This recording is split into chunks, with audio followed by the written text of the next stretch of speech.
नमस्कार दोस्तों, मैं धर्मेंद्र कुमार और आप देख रहे हैं धर्मा जीएस मास्टर, जहां मिलती है बीपीएससी की बेहतरीन तैयारी। तो आइए शुरू करते हैं आज का हमारा महत्वपूर्ण बेहद इंपॉर्टेंट टॉपिक। दोस्तों, आज का जो हमारा टॉपिक है वह आपकी एग्जाम से मुख्य परीक्षा से संबंधित है, अर्थात निबंध के पेपर से। दोस्तों, हमने निबंध के पेपर का जो पहला सेक्शन और दूसरा सेक्शन से रिलेटेड जो इम्पॉर्टेंट टॉपिक था, अर्थात 24 टॉपिक हमने कल करा दिया था और हमने आपको बताया था कि नेक्स्ट मैं जो वीडियो लेकर आऊँगा वो निबंध के सेक्शन तीसरा अर्थात कहावत वाली जो निबंध आती है उस पर लेकर आऊँगा। और हम इस जो कहावत वाली निबंध है उस पे काफ़ी रिसर्च किए और इसका काफ़ी गहराई से हमने विश्लेषण किया। किसके ऊपर? 68 बीपीएससी और 69 बीपीएससी में जो कहावत पर निबंध आए थे उनको हमने गहराई से विश्लेषण करके यह पकड़ने का प्रयास किया कि आखिर जो टीचर क्वेश्चन सेट करते हैं उनके दिमाग में चलता क्या है, वो सोचते क्या हैं। एक चीज़ आप समझ लीजिए, किसी भी व्यक्ति का ना अपना एक साइकोलॉजी होता है। जो व्यक्ति अगर कोई सोचता है ना उससे ज़्यादा अलग सोचने का प्रयास नहीं करेगा वो। हाँ, थोड़ा सा आगे जा सकता है लेकिन उसके इर्द गिर्द ही सोचता है। तो इसीलिए हमने उनके माइंड को रीड करने का प्रयास किया कि नेक्स्ट वो क्या सोच सकते हैं, मतलब कौन सा टॉपिक उनके लिए मतलब आ सकता है जो आपके एग्जाम में मतलब पूछने के लिए वो सेट करें। और इसी तथ्यों के आधार पे, तमाम बिंदुओं के आधार पे मैंने कुछ चुनिंदा टॉपिक को सिलेक्ट किया है और आप उसे देखिए और उसे जरूर करके जाइए। उसे दो पार्ट में मैंने सेट किया है, एक 10 कहावत और एक 15 कहावत।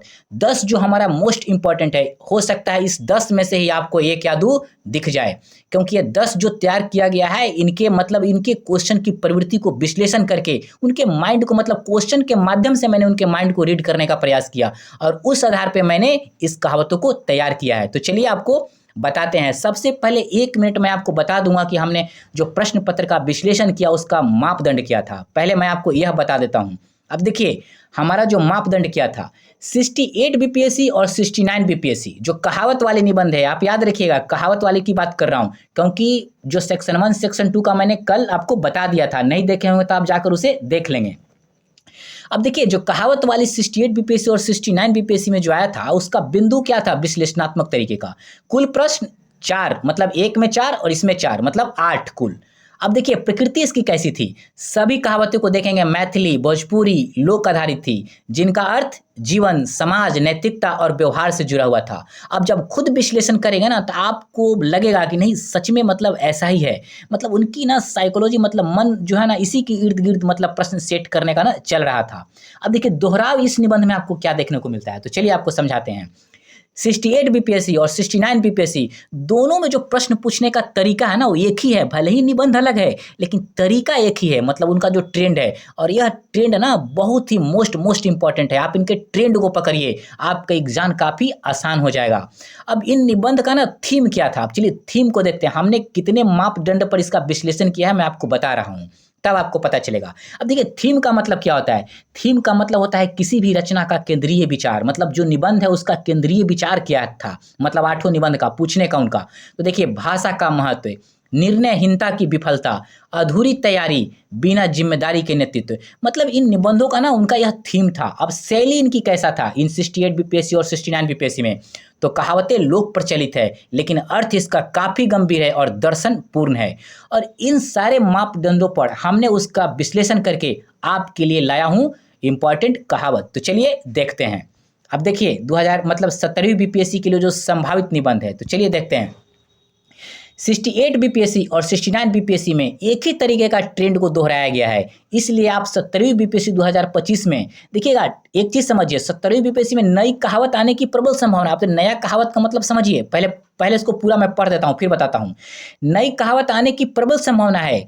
आयोग कुछ नई लेकिन समान प्रकृति वाले कहावतें देगा। देखिए कहने का मतलब है निबंध आपका रिपीट तो करेगा नहीं, मतलब अलग तरीके का आएगा लेकिन प्रकृति ना आपकी यही रहेगी। प्रकृति में ज़्यादा आपको बदलाव देखने को नहीं मिलेगा, क्योंकि एक व्यक्ति जो सोचता है ना उसी के इर्द गिर्द ना हमेशा सोचते रहता है और यह ना उसकी ना थिंकिंग प्रोसेस जो है ना उससे ज़्यादा बदलाव नहीं देखने को मिलता है। क्योंकि ऐसा बदलाव ना कुछ खास लोगों में होता है, जैसे महात्मा बुद्ध के में, जैसे महात्मा बुद्ध एक बैग ज्ञान हो गया तो मौन हो गए, तो वैसी विशेषता ना सबके अंदर नहीं आती।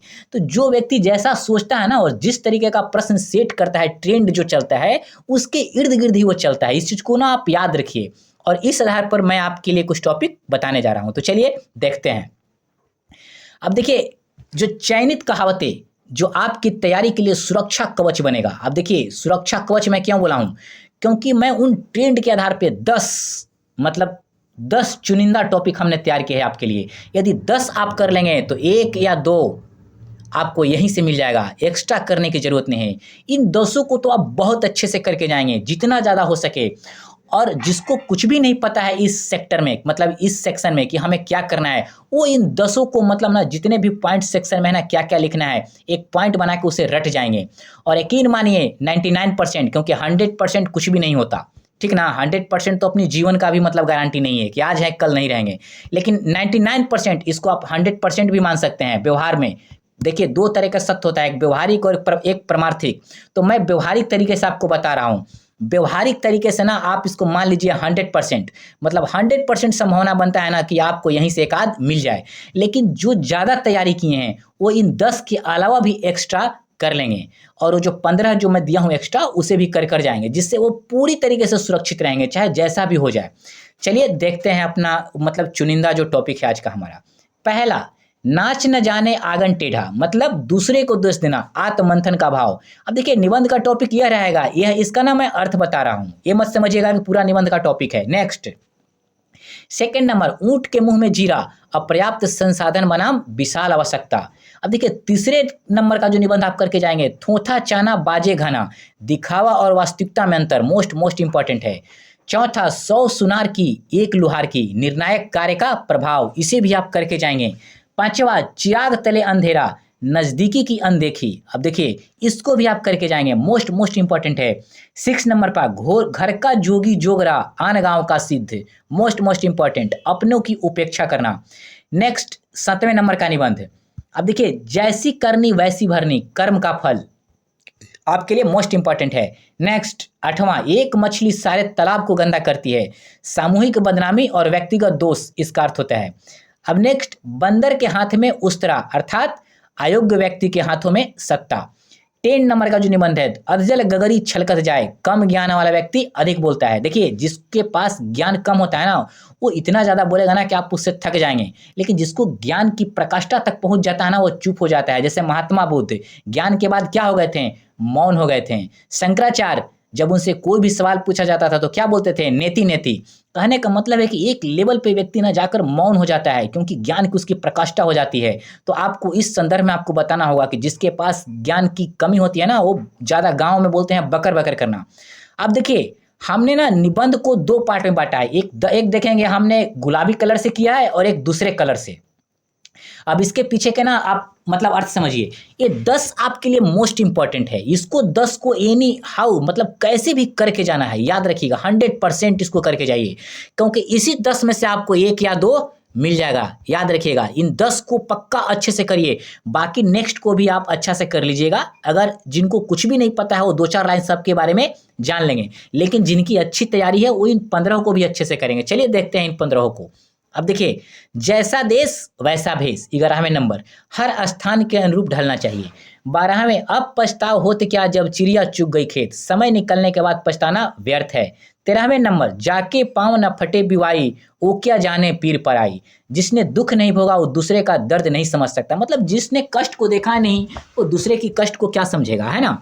अब देखिए 14वें नंबर का निबंध जो हम लोग देखेंगे मतलब कहावत वाली, तो चलिए देखते हैं। धीरे धीरे रे मना, धीरे सब कुछ होए, धैर्य से ही सफलता मिलती है।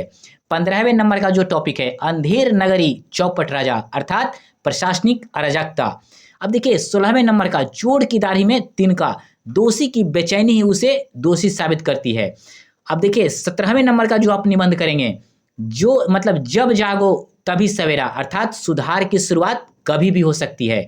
18वें नंबर का जो आप निबंध करेंगे, जैसी करनी वैसी भरनी, अर्थात कर्म का फल तो निश्चित ही है, इसे भी आप करेंगे। 19वें नंबर, मूर्ख सुधरे पीठ के समझदार बात से, हर व्यक्ति को उनकी भाषा में समझना पड़ता है। 20वें नंबर का करेंगे, अंधा बांटे रेवरी फिर अपनों को दे, अर्थात सत्ता पक्षपातपूर्ण ढंग से संसाधन बांटता है, इसका अर्थ हुआ। 21वें नंबर का जो आप निबंध करेंगे कहावत वाली, दूध का चला छाछ भी फूक फूक कर पीता है, एक बार चोट खाया व्यक्ति हमेशा सतर्क रहता है। नेक्स्ट जो आपको 23वें नंबर का जो निबंध होगा, अब देखिए 23वें नंबर का क्या करेंगे, ना उद्धव को लेना ना माधो को देना, किसी झंझट में ना पड़ना, अर्थात तटस्थ रहना। 24वें नंबर का आप निबंध देखिए क्या करके के जाएंगे। आए थे हरिभजन को ओटन लगे कपास, अर्थात बड़ा लक्ष्य लेकर तुच्छ कामों में लग जाना, इसे आप करेंगे। 24वें नंबर का देखिए आप निबंध करके क्या जाएंगे, मतलब 25वें नंबर का मन चंगा तो कठौती में गंगा, मन पवित्र तो स्थान सब, मतलब मन अगर पवित्र हो तो सब आपको अच्छा लगता है, मतलब सारे तीर्थ एक समान हो जाते हैं, आप इसे कर लेंगे। अब देखिए हमने 25 टॉपिक बताया आपको, जिसमें 10 प्लस 15 इजकल टू 25। अब पहले चलिए देख लेते हैं कि कैसे, आपको फिर पहले देखिएगा वीडियो, आप स्किप ना करिएगा, देखिए आपको बहुत मतलब फायदा करेगा ये। अब देखिए तैयारी की रणनीति क्या होनी चाहिए। देखिए सबसे पहले उपरोक्त 10 कहावत, जो ऊपर वाला 10 कहावत है जो गुलाबी कलर से हमने जो किया है, याद रखिएगा, उसको आप बहुत बेहतर तरीके से करिए। इसको करने के बाद अगला हर कहावत को मतलब आप अच्छे से कर लीजिए, या तो खुद से कर लीजिए या हमारे सहयोग से भी आप उसको तैयार कर सकते हैं, यकीन मानिए। अब भूमिका में देखिए कैसे होता है, कहानी कविता का समावेश करें, निष्कर्ष में जीवन दर्शन या नीति से जोड़ें, और नेक्स्ट जहाँ पे जरूरत हो, ऐसे नहीं बिना काम की नहीं कि मांगे पानी दीजिए दूध, करेंट अफेयर्स या समसामयिकी का उदाहरण जरूर दे जहाँ जरूरत हो वहीं, जैसे भ्रष्टाचार, तकनीक, शासन, युवाओं की मानसिकता, सोशल मीडिया आदि। एक स्टूडेंट हमसे पूछ रहे थे कि आंकड़े हमको निबंध में भरपूर देना है। हमने कहा देखिए निबंध का पेपर निबंध होता है, यह विचार प्रधान होता है, अगर इसमें भी भर के आंकड़े देंगे तो फिर इसे भी GS3 बना देना चाहिए था।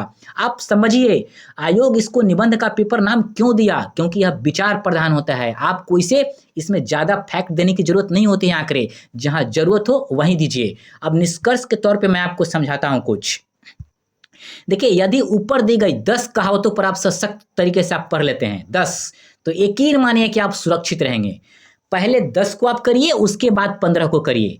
और ये मैं आपको हवाई नहीं कर रहा हूँ, 2 दिन से मैं इसके ऊपर काफ़ी ज़्यादा गहन विश्लेषण कर रहा था, और इन गहन विश्लेषण के बाद आपके लिए जो मैं 10 मिनट या 15 मिनट का वीडियो बना रहा हूँ ना, आपको लगता होगा 10 मिनट, बट इसके पीछे ना कई घंटे हमने खर्च किया है, और उनकी साइकोलॉजी का मैंने पकड़ने का प्रयास किया है। और हो सकता है कि या इसमें मतलब इसमें से जितने निबंध हैं इसमें से कहीं ना कहीं आपको 1 या 2 निबंध जरूर देखने को मिले।